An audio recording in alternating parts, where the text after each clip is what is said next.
Look how cool this looks. All the fog this morning. So good morning, you guys. As you can see, I have finally left the house. It's been quite a long time that I've left the house, but today is my 10-day mark or my 11-day mark, one of the two. But today is my scheduled day for my COVID test. So on my way there, we will see what happens. I get tested today, get results probably tomorrow, the next day, and then we'll see if I'm quarantined for another 2 weeks, which would really suck. I still have no symptoms, so I'm just hoping I can get out of here and go back to work. We'll see. We'll see. All right, so we are currently in line for our test right now. It's one of the drive-through ones here, so we'll see what happens. I still have no symptoms, which is good in my case, but you never know. We'll see. All I know is that I really hope I test negative. Like, 2 weeks at home was cool. Got a lot done in the car, but I don't want to be stuck home for another 2 weeks. Like, I want to go places. I want to leave my house. So, fingers crossed. All right, boys, here we go. Oh, thank you. And then, have you guys done before? I have not. Alright, so just kind of look up to the sky for me. Perfect. I'm getting as quick as I can, okay? Oh, 1 second. I'm so sorry. So I'm going to have to try on the other nose. Okay, no sorry, problem. I'm a little bit further down. I'm sorry. Do you have a deviated septum or anything? Probably just sinuses. Just there, there we go. All done, that's it. Woo! I'm so sorry. That's fun. Alright, so. Alright, well, that sucked. My eyes are still watering. Wow, 10 out of 10. I would not recommend that test ever. I mean, it's gonna get tested, make sure you're not carrying the virus, but like, wow, she stuck the Q-tip to my brain. Like, not even exaggerating, like to my brain basically. And she had to do both sides because this side was kind of stuffed up a little bit. So we had to do this side and then this side, and that was awful. So she said I should get results back in 2 to 5 days. Hopefully it's faster than that, and then I have to wait from a letter from public health saying I'm good to go back out into the world. So we shall see. But my goodness, that sucked. Like, that test really, really sucked. Oh, I didn't enjoy that one bit. Oh no. That is like one of the worst feelings like ever. And they trick you because they go around the inside of your nose first, like the normal part, like okay, and they go yay, and they shove it in there. I mean, she was nice, she was just doing her job, but like, I don't like that feeling. It's like just so far in your, I don't like that feeling at all. I don't want to do that again, that sucked. All right, so aside from my brain being assaulted today, we got a box. So in this box here, we should have our control arms, all the rest of the pieces to rebuild the subframe in the front of the Savoy. Yeet. That was a total miss, but I think it's enough. Yeah. Let me in there. Alright, so. Alright, so control arm with ball joint. Very nice. To the left and right, and then all this stuff down here is going to be tie rod assembly for the Savoy and for Miley, inner and outer. This is a fuel filter for the Savoy, and then also have the steering rack bushing for Miley and the Savoy. These are new boots for the steering rack as well. That's another one there. And then what is this? I don't know what I got in there. What is that?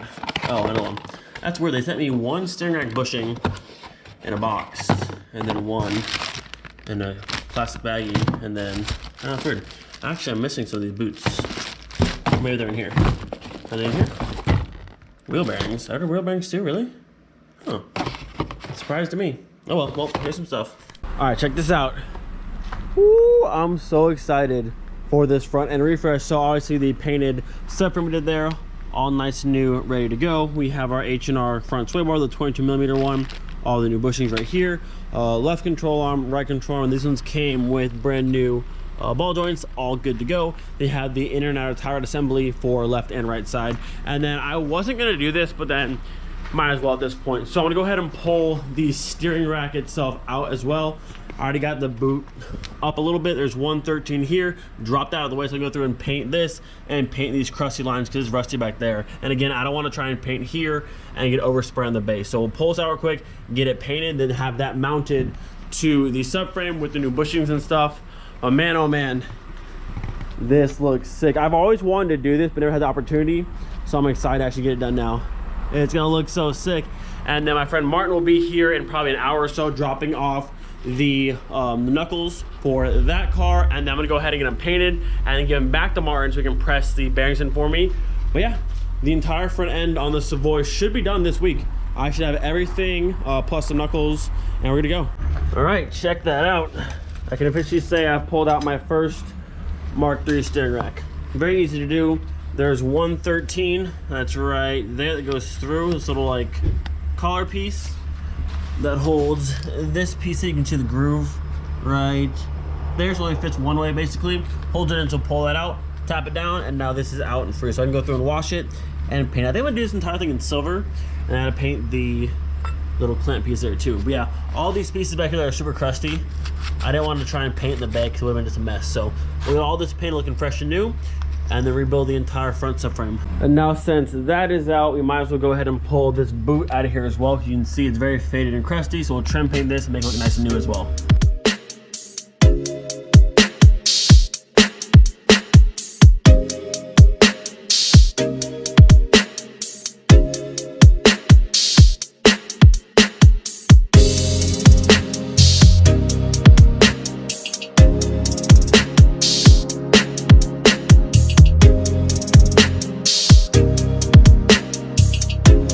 All right, so with a little bit of wire brush action later, the thing actually came out pretty nice. Just about every bit of dirt and grime is off of it.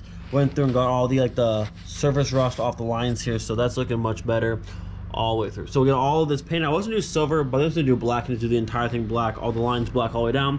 Just a nice clean look. Also the bracket here, and then my guy Martin dropped off the freshly sandblasted knuckles. So bam, I'm gonna paint these today with that bearing in, and then he's gonna pick them back up either tomorrow or Wednesday and press the new bearings in, and then our knuckles will be done and pop that onto there. And then after that, the entire front end is complete, which is sick. We're making progress, boys. We are making progress. Last look here at the steering rack and the lines, and then also the little boot there before we hit it with some paint. I gotta say, I'm really glad I decided to take the time to go through and paint all this stuff and refresh the entire subframe, because to have a nice engine is one thing, but then to look down and see a crusty steering rack or crusty, rusty subframe would just kind of ruin that for me. So I'm glad I've gone through and done all this. And like I said before, doing all this kind of stuff and then going through and doing all this, painting everything, putting everything brand new, it's a lot more costly, a lot more time consuming, but at the end of the day, if you're gonna pull your car apart and swap it, you might as well do everything. This is the best time to do it. Engine maintenance is the easiest when the engine's out. Sway bar, steering rack, all easiest when it's out of the car. So you might as well do it. Yes, your car might sit for longer than you want, but at the end of the day, when it goes back together, everything's new. Like this car, like engine-wise, done, good to go. We'll have brand new wheel bearings. We'll have all new subframe. Bushings are done. Everything's basically done on the car. Yes, things can still break. That's part of cars being cars, but if you're gonna pull it apart, I mean, you might as well just do everything. All right, so while all of this stuff is drying, let's start working on this. So we'll go ahead and do the control arms first. Once those are on, we can go ahead and mount the sway bar up with the two brackets in the back and the pieces that go through the control arms right here. Once that's all assembled and that stuff over there is dry, we can mount the steering rack back onto the subframe and then do the tie rod assembly, and then this whole thing is ready to go back into the car. Start with this side. I'm gonna probably give it a few taps to pop this bushing into there. We'll go from the front. Go this way down. That's better. Get your hole lined up right there, and then we'll put this one in. Get a little farther in, actually. There it is. And this.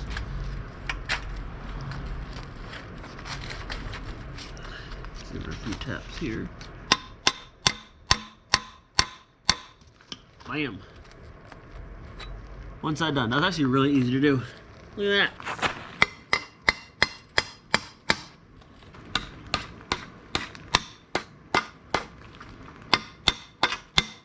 Control arms are done, easy enough. Up next will be our sway bar, which I believe I have it the right way right now. It's gonna sit just like so. There's a bushing in here that splits open, which is that one. Those ones you can see, I'll show you in a second, but there's a flat spot. It fits right into this groove right here. One on each side that goes around this, which sits way up here like so. There's little U-clamps to have right there that I just painted, and those will pinch down onto here, holding in place. And then you have the little eyelet pieces that are over here, which I did not paint. I need to paint, actually. which are these ones right here. And actually, I didn't even get new bushing for the bottom piece here, which I will order later on, but for now they'll be okay. These bushings will get pressed out of here, but I have to paint the entire thing. But this holds into the hole there, matches up with this right here, and then it holds it into the control arm just like so. So like I said, in this baggie we'll have 2 sets of bushings. These ones will get pressed into this little eyelet piece right here because this one's gonna be too small to fit around the size of the bar, so these ones get pressed into there. And then these ones, you can see the split right there in the back, so these go around this portion of the bar, and you can see the flat section down there and the little groove right there. That's for the top of here, this little hook piece. The little groove on top fits right into there, so you know which way it goes, and it'll sit just like that. So a little trick for this is, once you have it on here, a little bit of silicone grease inside of this groove to kind of help tap it. You're gonna hit it kind of hard and pop it into place, and then once it's in, you're all set and good to go. It sits just about like that, but once the bar's in there, it's kind of a bit more of a pain to do, but a little bit of grease and it should be good to go. All right, so the easiest way to remove this bushing here, and the way that I do it, flathead like so. We're gonna go in from one side and just dig all the way to the other side. And once you're on this side, you wanna get up above the lip just a little bit. Pretty much like that. And then we're gonna rotate and pull this and pull through. So here, you kind of just yank through like this, and then pull, pull, pull, and then out.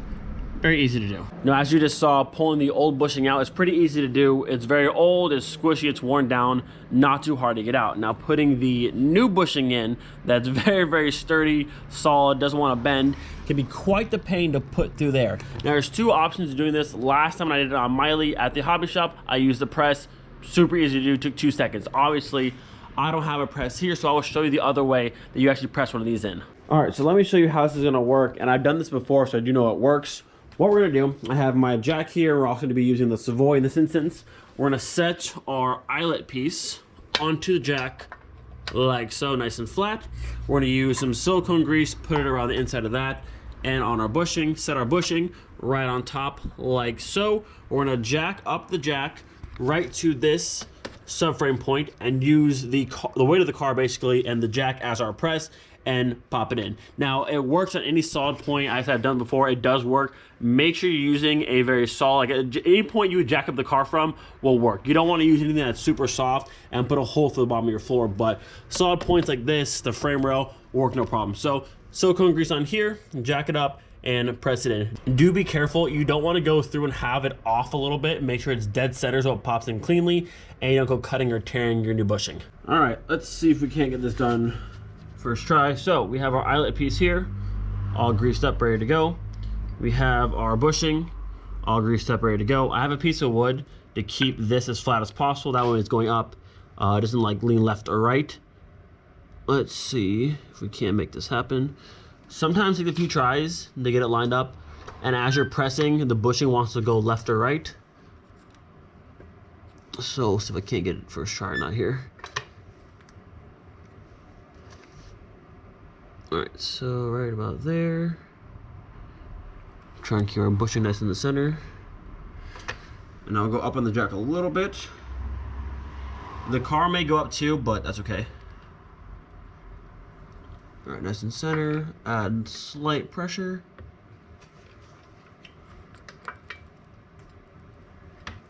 I think this side's off a little tiny bit, but it might go in, we'll see. Oh, we're moving. Little by little. Oh, there it is. And just like that, our bushing is in. Voila, boys and girls. You don't need a press, it's a jack in a car. Not bad. That was first try too. Look at us go. Had to move the operation inside because all my light outside is completely gone. Also went ahead and painted these pieces, so now they're nice and new looking and good to go. So all the bushings are in, these have been painted. Now we're ready to fully install our sway bar. So for the sway bar, we'll do these bushings first. Like I said, a little bit of silicone grease on the bottom side here, just to help it pop in. And then once you have it lined up, it's the flat spot here and the flat spot here that lines up with this one.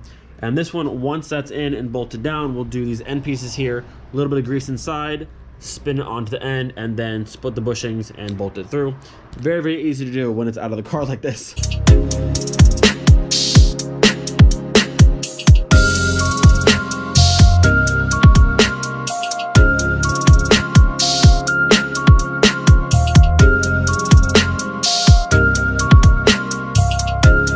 All right, so I want to pause here real quick before I went any further. Make sure when you're putting the sway bar on, you center the bar to the subframe. If you look on this side, I have about an inch space between the control arm and the sway bar, where on this side, there's no space at all. So I want to tap the whole sway bar that way and make sure my gap here is the same as there. All right, so now if we look down, we can see the gap on this side is now the same as this side. Our control arm can move up and down. It's not going to hit. That's good to go. Now, the next step, and arguably the most annoying part of putting a bigger sway bar on this subframe, is getting this clamp here to now fit all the way back down and bolt up.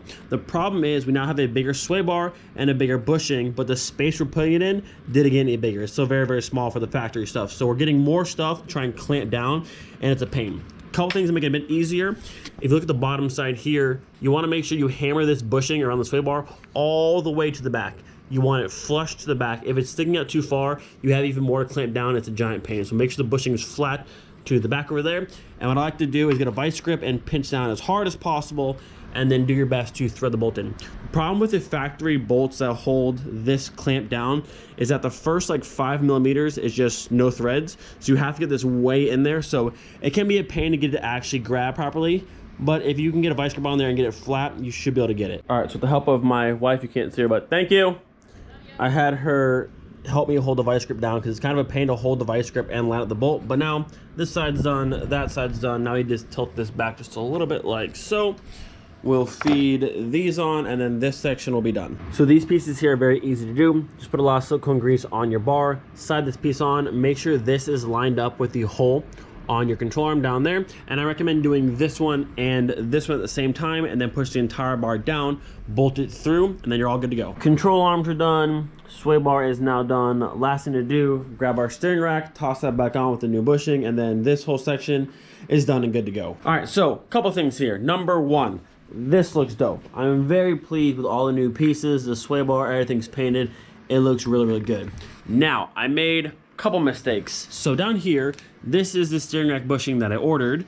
This is the one that I pulled out of the car. You see how the shapes there are not the same? So this steering rack is the round one, hence the round bushing. This one does not fit properly. I got the wrong one. I messed up there. I'll have to get a new one. This thing's not really in bad shape, but still, we'll get a new one.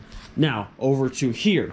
The tie rod assembly is good to go. I ordered the wrong boots here. You see how large this hole is compared to the size of the tie rod itself? They sell the ones that are smaller in diameter. So these are wrong. I messed up. That's wrong. I messed up. But for the most part, this is just about done. So if we look here at the good old auto dock under steering mounting, you can see this is the bushing that I ordered with the flat bottom, whereas I need this one here that has the round. So I'll order that in just a moment, not a big deal. And then coming up here to the steering rack boots, this is one I ordered that has the larger openings.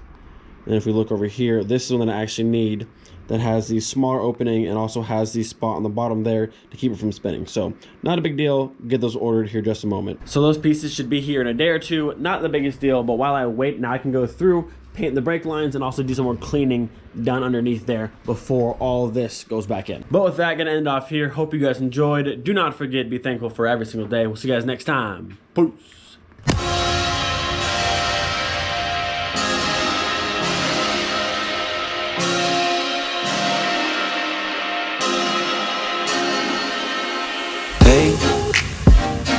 Doing just fine before I met you. I drank too much and that's an issue, but I'm okay.